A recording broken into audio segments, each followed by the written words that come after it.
Honorable Chief Guest of the Day, respected principal, teachers, parents, and all my dear friends, Assalamu alaikum.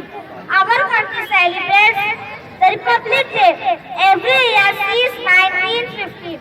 As you all know that we gather here to celebrate our 69th Republic Day of India.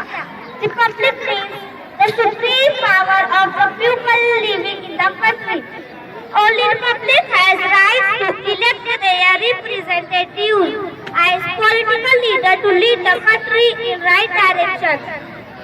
Our great India's freedom fighters have struggled a lot. They did so that their future generation may live without struggle and lead ahead. The great scientist and our ex-president Dr. Abdul Kalam has said that if a country is to be corruption-free and become a nation of beautiful mind, I strongly feel there are three key societal members who can make a difference.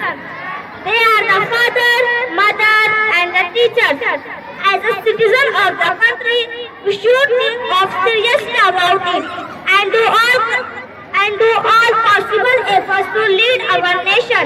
Thanks. Jai Hind.